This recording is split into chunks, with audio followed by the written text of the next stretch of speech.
Ukuhlala ukhungathekile njengomthunzi ogxile emthunzini kuyinto ebuhlungu. Ngihlangana nabantu abaningi abakhulu, abanamfanelo, abafundile, abanamakhono amakhulu, kodwa bayagxila, bagqilaziwe yizinkolelo zabo. Bavuka nsuku zonke befuna okungcono, kodwa baphindelela endleleni efanayo. Kunjengoba bevaleleke ephongweni elingabonakali, bebona amathuba edlula, impumelelo yabanye ibakhanyisela, kodwa baphoxeka. Okumangalisayo ukuthi abaningi ababoni leli bopha. Akuyona ukunganaki, akuyona ubuthakathaka, kodwa ingqondo yomuntu izinkolelo, imikhuba, nemicabango ejulile engqondweni elisebenza njengomshini. Kunjengoba unesixhobo sokuhamba esikulahla endaweni efanayo, noma ngabe uzimisele kangakanani ukushintsha. Ubeka imigomo emisha, uzama ukushintsha, kodwa emva kwamasonto ambalwa, uyabuyela lapho uqale khona. Ngikwazi lokhu kahle, ngikubonile ngokuhlangenwe nakho kwami. Ngingumuntu owayesezingeni eliphakeme, kodwa ngingumkhulu wezinto engingazithandi, imali engingayitholi, imisebenzi engangisishi, eyengaqedi ukudala, eyengaqedi ukwaneliseka, futhi kakhulu, okuyenze impilo yami iba yingqayizivele. Ngangingena emsebenzini ngazi ukuthi kuzoba njalo. Uma uke wahlangana nakho lokhu, uyazi ukuthi kuyaqeda. Le ngqondo ayizalwa ngokushesha, iqala ebuntwaneni, ngalokho ozwayo, ozibonayo, nokuhlangenwe nakho kwakho. Abazali, othisha, abangane, umphakathi, bebona izinkolelo ezinjengokuthi imali ayikhula emithini, udingana nokuphepha, ungagijimi, sebenza nzima, mhlawumbe uzoba nomvuzo. Lamazwi, njengesiqondiso esihle, akwakha indlela obona ngayo izinto. Ngaphandle kokukwazi, uyalimala yizinkolelo ongakaze uzikhethe. Okumangalisa kakhulu ukubona abantu abanamanani amakhulu, abafundile kunami, bevaleleke kulento bayazi ukuthi yini okumele bayenze, kodwa abakwenzi. Wake wathi, ngazi ukuthi kufanele ngikwenze lokhu, kodwa angazi ukuthi kungani angikwenzi. Lokhu kuphawula ingqondo yomuntu. Ikugcina uvaleleke hayi ngalokho ongalaziyo, kodwa ngalokho ocabanga ukuthi uyazi, okungeyona iqiniso. Ngiyakhumbula isenzakalo esibalulekile. Ekilasini lami, umama weza nendodana yakhe eneminyaka engama-24, ingafuni. Wayazi ukuthi wayefundise indlela eyalimala yokubona umsebenzi nemali. Noma kunjalo, ngenxa yothando lukamama, wathi, ngimhlele ngendlela engalungile. Lokhu kwenzeka nsuku zonke emindenini eminingi. Akuyona inhloso embi, kodwa ukungazi. Iphuzu kukuthi uma le ngqondo ingashintshi, akusibo umzamo noma isikhathi esisetshenziswe. Imiphumela iyefana unyaka nonyaka. Lokhu kuyadumaza kulabo abafuna okukhulu. Kunjengokuthi uqhuba ngebhuleki. Uhamba, kodwa awufinyeleli ikhono lakho eliphelele. Isinyathelo sokuqala ukwazi. Ukubona ukuthi amandla angabonakaliyo akhona, asebenza manje, futhi awudingi ukuphila ulawulwa yiwo. Ngokuqonda indlela ingqondo yakho esebenza ngayo, ukubona izithiyo engqondweni, hayi emhlabeni, uyakwazi ukudala indawo yeqiniso elisha. Kuleli phuzu, uyabona ukuthi uvalo alunawo ucingo, izicabha zisemicabangweni yakho. Abantu bacabanga ukuthi kudingeka balinde isikhathi esifanele. Bathi, ngiyovula ibhizinisi lami uma nginayo imali. Noma, ngiyoshintsha umuzi lapho abantwana bekhule. Kubonakala kulungile, akunjalo? Kodwa lento iba yiyona into ebabopha abantu abaningi. Ngoba isikhathi esifanele asisuki. Kuhlale kukhona izindleko ezingalindelekile, isibopho, izaba ezingokwemqondo zokulibazisa. Futhi lapho ulinda, uyadedela ekude nakho okudukayo. Engikutholile eminyakeni eminingi ukuthi isinqumo siqala ngaphambili. Iphutha ukucabanga ngokuphambene. Awudingi imali, ukuxhumana, ulwazi oluphelele, noma izimo ezifanele ukuqala. Udinga isinqumo. Lapho ngithi isinqumo, akuyona nje ukucabanga, kungaba kuhle uma lokhu kwenzeka ngolunye usuku. Kungumqondo ongenamkhawulo, ongenalo indawo yokubuyela emuva. Lapho nginquma ukuvula inkampani yami yokuqala, ngangingenalo ulwazi lokuphatha, ngangingenalo ulwazi lwemarike, futhi ngangingenayo imali yokutshala imali. enganginayo kukuhlanya okuqinile kokushintsha impilo yami nokuzinqaba ukuthi ngiyakwenza. Akukho uhlelo oluphelele. Akukho mephu ngezinyathelo eziningi. Kodwa kwakukhona isinqumo. Lapho kwenzeka lokhu, izinto zaqala ukuhamba. Abantu engingabazi baqala ukunikeza usizo. Amakhasimende avele ezindaweni ezingalindelekile. Umphumela, ngaphezulu kwamadola ayikhulu kudola ngonyaka wokuqala, embonini engangingakaze ngiyisebenzise. Iqiniso liwukuthi uma uzimisela ngempela, ubuchopho bakho buqala ukusebenza ngendlela ehlukile. Buyeka ukuchitha amandla ekufuneni izaba futhi buqala ukufuna izisombululo. Amathuba ayekhona njalo kodwa awaziboni abekeka. Kunjengokuqondisa isiteshi serediyo esigcwele umsindo. Ukuqina kuguquka, uqala ukubona okwakubonakala kungekho. Ngikubonile lokhu kwenzeka kwabantu abayizinkulungwane. Ngiyakhumbula indoda eyayizifuna kwesinye sezenzakalo. Yayinganelisekile ngomsebenzi, ayitholi okwanele futhi ayinayo ithemba. Lapho ngichaza ukuthi kufanele anqume kuqala bese evumela izinto zize kamuva, wangibheka ngokungabaza. Kodwa noma kunjalo, wanquma ukulandela iseluleko. Ngamahora ambalwa, wayesephumelele isivumelwano sakhe sokuqala ebhizinisini lakhe. Okuhle ukuthi, ngaphambi kwesinqumo, wayengazi ukuthi uzothola amakhasimende kanjani. Kodwa ukucaca kokukhetha kukhethe into ayifunayo. Imfihlo enkulu ukuqonda ukuthi, uma ulinda ukuba nezimpendulo zonke ngaphambi kokwenza, uzophola impilo yakho yonke ulinda. Abantu abaphumelelayo abanqumi ngoba baqiniseka ngokuthi konke kuzokwenzeka kanjani. Banquma ngoba bayazi ukuthi bafuna ini futhi bathemba ukuthi indlela izokwembuleka ngokuqhubeka kwabo. Kuleli phuzu lapho imilingo iqala khona, izinyango ezivaliwe ziyavuleka, abantu abangalindelekile bangaza empilweni yakho, nezimo ezazibonakala njengokufana ziqala ukuphindaphinda. Ngakho-ke, cabanga, yini oyenzayo namuhla uma ungesabi ukungabi nakho? Yisiphi isinqumo ongasenza manje uma wazi, ngokuqiniseka okuphelele, ukuthi sizokhuthaza impilo yakho? Ngoba ikusasa alindi, futhi yonke imihla oyilibazisayo, iphupho lakho liyadedela. Isinqumo yisona sibulali. Okunye uyakwakha endleleni. Konke okusikufunayo sekukona. Akuyona ikusasa noma endaweni ekude, kukhona manje, kodwa kusikhathi esingahambelani nalokho ocabanga ngakho. Njengoba uxoxa nomuntu ngocingo, udinga ukuba kukhona ngesikhathi esifanayo, imigomo yakho iyefana ngqo. Imibono yakho iyona mandla. Nakuba kubonakala kulula, leyi intshisekelo enamandla ongayiqonda. Abantu abaningi bacabanga ngalokho abakubona.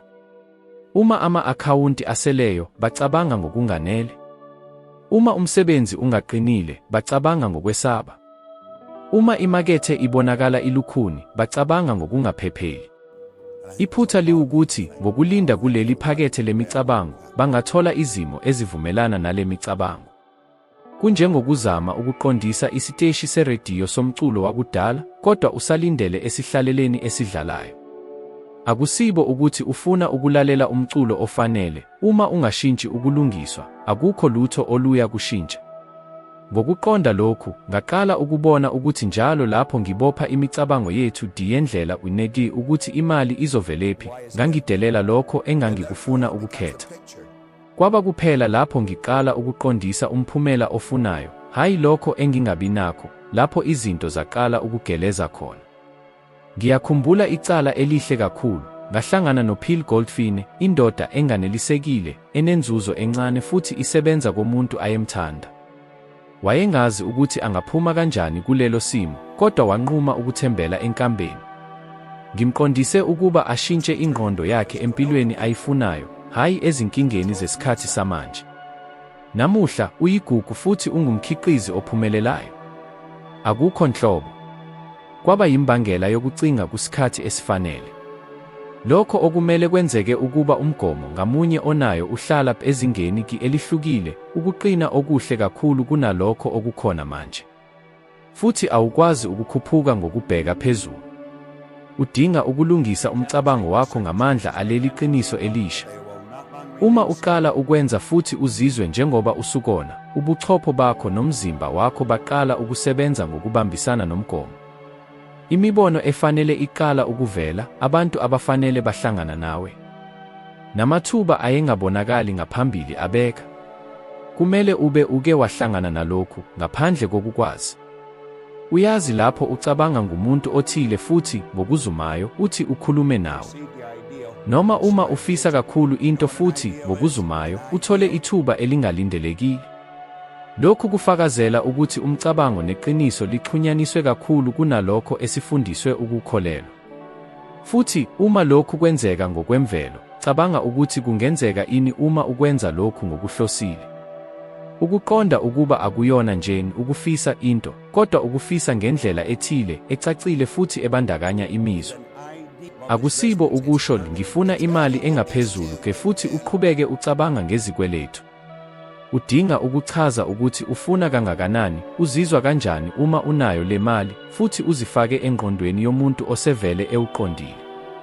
Lapho ingqondo yakho nomzimba wakho usebenza kuleli khaya, uyeka ukukhatha umphumela futhi uqala ukukhetha ngokwemvelo. Kuleli phuzu lapho impilo iqala ukubonakala kihambisana nawe. Izinyango ziyavuleka ngaphandle kokuzikhandla, izisombululo zivele lapho ungalindele, futhi lokho okwakubonakala kungavamile kuqala ukuba yinto engenakuphikwa. Ngoba ngokujulile, akusona ukudala into evela lutho, kukukhanya into ehlale ikhona, ulinde ukuba ufike ngesikhathi esifanele. Uma unquma ukushintsha ngempela, akuyona nje impilo yakho eyakushintsha. Abantu abaseduze nawe nabo bayathinteka, futhi abasoze basebenza ngokuhambisana nalokho. Ngezinye izikhathi, ukuphikisana akuveli ezitheni noma abantu abangabazi, kodwa abantu abathandwa futhi bahlonishwa. Abantu bomndeni, abangane, abantu basemsebenzini, bonke labo, ngokulinganayo, kufanele bakuthande impumelelo yakho. Akuyona into yokuthi abafuni ukukubona kahle, kodwa ushintsho lwakho luphoqa abantu ukuba bazilungiselele, lokhu kuhlanza indawo yabo yokuthula. Ngikubonile lokhu ngokuhlangenwe nakho kwami. Lapho ngishiya umsebenzi wami njengombomvu ukuze ngilandele indlela ehlukile ngokuphelele, abaningi bangibheka njengokungathi ngiyagula. Uzoshintsha umsebenzi oqinile. Ngokukhulu. Izinzuzo. Lokhu kuyinhlupho, but ngiyaqonda ukuthi bakusho lokhu. Kubo lokho kwakuphepha. Kodwa kimi kwakuyi-imprisonment yena imisindo engenazicapha. Ngangiyaqonda ukuthi uma ngiqhubeka khona, impilo yami izoqhubeka ngendlela engangiyifuni. Iqiniso liwukuthi abantu abaphikisi ushintsho ngokwabo, baphikisa ukuphoqelelwa ukushintsha. Uma uqala ukwenza ngendlela ehlukile, badinga ukulungiselela inguquko yakho entsha. Mhlawumbe awusasebenzi ngezinkulumo ezifanayo, ngezimfanelo ezifanayo noma ngokukhononda ngezinto ezifanayo. Mhlawumbe uzotshala isikhathi namandla ezintweni ongazange uzihloniphe. Lokhu kudala ukungakhululeki, ngoba kuphonsa abanye ukuba babukele impilo yabo futhi, ngezinye izikhathi, baphawule ukuthi nabo badinga ukushintsha. Kuleli phuzu lapho abaningi beyeka khona. Ukucindezela kokubuyela njengaphambili kungaba khulu. Uqala ukuzwa izinkulumo ezinjengokuthi, uyahluka, awusasisodwa, lokhu akuyona wena. Kodwa, ngokujulile, lokhu kuwuphawu lokuthi usesendleleni efanele. Ngoba uma akekho oqaphela ushintsho, akusona lutho oluye lashintsha. Ngiyakhumbula isimo esibalulekile. Umfundi wami wayesebenza iminyaka eyi-15 njengombhanga.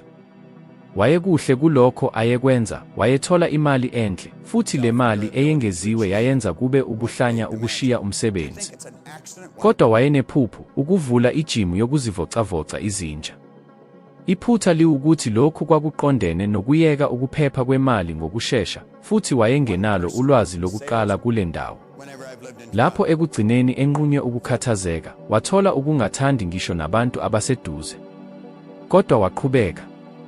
Ngemuva kwesikhathi esithile, wayengaphili nje ngalokho ayekuthanda, kodwa wayethola okungaphezulu kunomsebenzi wakhe wangaphambili. Ngakho-ke, ngifuna ukukunikeza inselele. Ezinsukwini ezingamathithi ezilandelayo, yenza isinqumo esibalulekile ngaphandle kokucela imvume. Akusibo ukuthi kuncane noma kukhulu.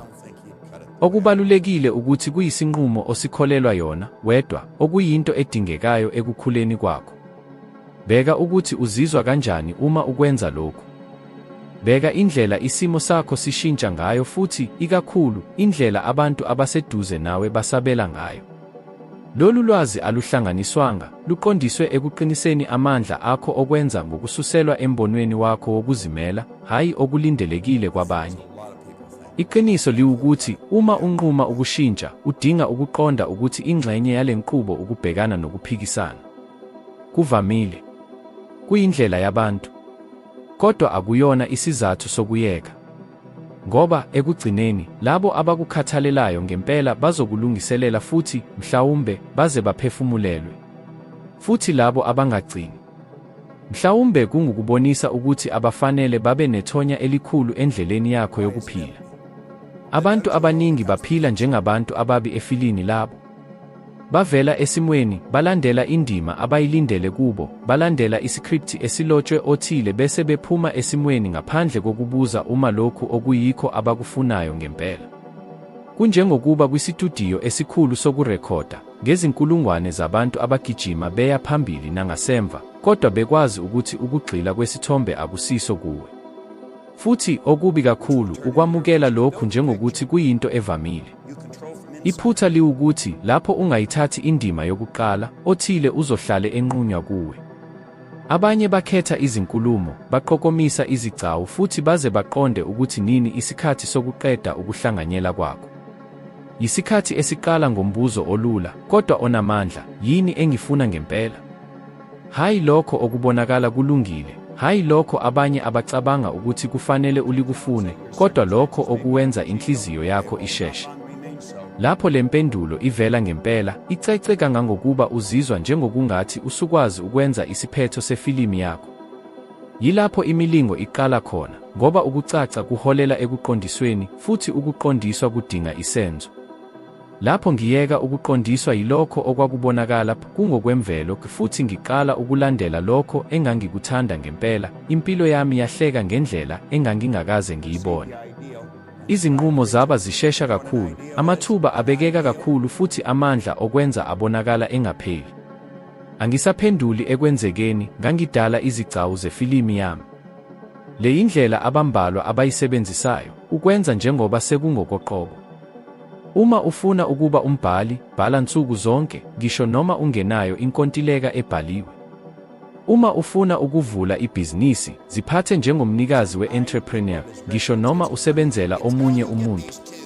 Uma uphila ngokuhambisana negama ofuna ukubeka, izimo zakho ziqala ukulungiswa ukuze zibonise inguquko yakho entsha. Kuyisikhathi lapho i-universe ilingana nesimo sobuqhawe onqumile ukuba yilo. Okumangalisayo ukuthi uma uthathwa le ndima, uqala ukubona ukuthi akukaze kube yinto enhle noma ukufana. Kubonakala ngesiqalo, isinqumo nokuqhubeka. Uqala ukubandakanyeka nabantu abaqinisa umbono wakho, izingxoxo zishintsha, izinto ezibalulekile zifanele nalokho ofunayo, futhi izinkinga ziyaba yingxenye yendaba, hayi izithiyo ezingapheli. Ifilimi yakho isekuqoshwa manje. Umbuzo uthi, uzophumela njengobuso obungaziwa ekuhlanganyeleni noma uzothola iskripti esandleni sakho bese uthi, lona umlando wami, nami ngingumqondisi. Ngoba ekugcineni akekho oyakhumbula izigcawu lapho ukhona. Okushiwo ukusebenza kwakho endleleni yokuqala. Futhi le ndima iyatholakala kuwe lapho unquma ukuthi ungumnikazi wendaba yakho siqu. Kukhona iphuzu empilweni lapho udinga ukuyeka ukuqoqa ulwazi futhi uqale ukusebenzisa, ngisho noma ungazizwa ulungile. Ngibona abantu abaningi beqhamuka ekilasini, incwadi, ividiyo, belinde usuku abazo kwazi ngokwanele ukwenza.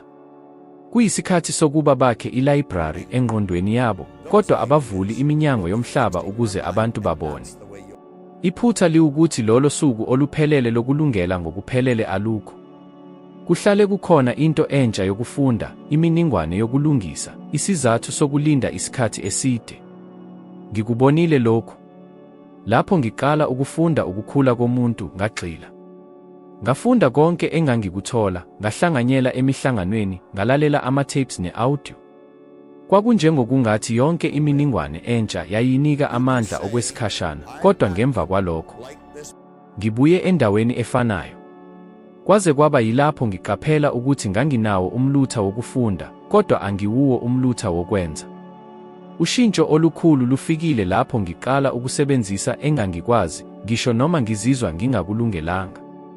Okungazwaki abantu abaningi ukuthi ukucaca akuveli ngaphambi kwesenzo, kuvela ngesikhathi senkosi.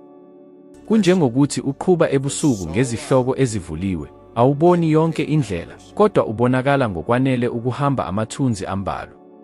Futhi lapho uhamba, indawo elandelayo ivela. Uma ulinda ukubona yonke indlela ukuqala ukuqhuba, uzokuhlala ukhona. Ngiyakhumbula indoda eyatshela ukuthi yayiphupha ukukhuluma, kodwa ayizizwa ilula.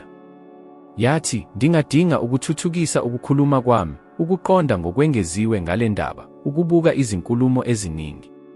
Kwaze kwaba yilapho, ngokuqhutshwa izimo, yamukela ukukhuluma iqembu elincane. Waphuma esezamazama, ecabanga ukuthi kwakubi kakhulu.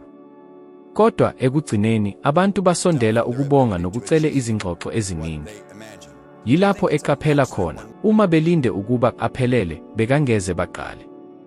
Lokhu engifuna ukukutshela yikuthi, uma usenza, ngisho nokwesaba nokungakhululeki, lutho oluya kushintsha ngaphakathi. Ukuzethemba kwakho kukhula, ukuqonda kwakho kwandise futhi izwe liqala ukusabela ngendlela ehlukile. Abantu abaseduze nawe baqala ukukubona njengomuntu owenza, hayi njengomuntu okhuluma. Ushintsho lweperspektive lupha izinyango ezazivaliwe ngaphambili. Kulungile, Khawe. Namuhla, khetha into oyilengi isikhathi uqala, ucabanga ukuthi awulungele ngokwanele, bese uyenza phakathi namahora angama-24 alandelayo. Ungacabangi ngokuphelela, manje yisikhathi. Vele wenze. Akuwona ulwazi oluqoqwe oluguqula impilo yakho, kodwa ukusetshenziswa kwalo. Uma usenza, ngisho noma unganazo zonke izimpendulo, uzothola ukuthi ulungele kakhulu kunalokho obekucabangayo. Okubalulekile ukuthi amandla okuguqula avela kulokho okukhetha ukulawula nokuzenzela okuhlakaniphile. Lona yilowo yinyawo yokuqala ekuthatheni inqubo yokuguqula okukhulu. Khuluma ngokuguqula, ividiyo elandelayo isekhona esikrinini sakho, ikhuthaza uhambo lwakho lokufunda, ikusiza ukuba ube ngcono nakakhulu kunokuba unjalo namuhla. Ngibonga ukuhlala nawe kule ndlela. Ngilinde ukukubona evidiyo elilandelayo ukuze siqhubeke ndawonye kule nqubo yokufuna okungcono kakhulu. Ukuzikhuthaza akuyona imiqhudelwano, kodwa yimarathon. Izenzo ezincane eziqhubekayo nsuku zonke zisebenza kakhulu kunamandla amakhulu angalawuleki. Khumbula ukuthi ukukhula kuyinqubo ehlala iqhubeka, isimiso sokufunda, ukwenza, nokulungisa. Ungazami izinto ezingafinyeleleki, gxila ekukhuleni okuqhubekayo. Impumelelo ngayinye, isinyathelo ngasinye esikuma lokho okuhle, siletha iziphumo ezinkulu. Qala manje, ngisho noma kubonakala kuncane, ngoba kuyisenzo esiqhubekayo esiqeda ubuvila futhi sidala amandla okuqhubeka. Ungawucekela phansi amandla omkhuba nokuzinikela. Ukukhula kwezinto ezinhle, njengokufunda, ukuzivocavoca, noma ukuzindla, kuyizinto ezibalulekile ekukhuleni okuhlala isikhathi eside. Kholwa ngamandla akho, ngisho nalapho unezingqinamba. Ukuzethemba kukhula kancane kancane, ngokunqoba izinselele nokujabula ngezimpumelelo, kungakhathaliseki ukuthi zinkulu kangakanani. Uhambo lokuzikhuthaza lihlukile kumuntu ngamunye. Ungaziqhathanisi nabanye, gxila ekuqhubekeni kwakho. Zinikele kuwe bese ujabula yonke inyathelo. Khumbula, ukuzinikela kuyisitshixo. Ungavumeli ukwesaba ukwehluleka kukuphazamise, funda eziphuthekeni bese uqhubeka. Indlela yokukhula iphelele izinselele, kodwa zonke izinselele oziqeda ziqine ubukhona bakho. Ukuzazi kuyisisekelo sokuzikhuthaza. Zama ukuqonda amandla akho namahlazo akho, izimiso zakho nokukholwa kwakho. Lokhu kuyisibonisi esikhokhela izinqumo zakho. Futhi ungakhohlwa ukuthola isiphephelo kwabanye, emandleni, nasezimpumelelweni zabanye. I-community, ukusekela, nokudlulana kwamava kungenza umehluko omkhulu ohambweni lwakho. Ungakwazi ukufeza imigomo yakho uma ugcina ugxile, unikele futhi uqhubeke. Kholwa nguwe bese uqhubeka isinyathelo ngesinyathelo uya komunye omkhulu. Khumbula, ngilapha ukusekela. Sahlangana evideo elilandelayo.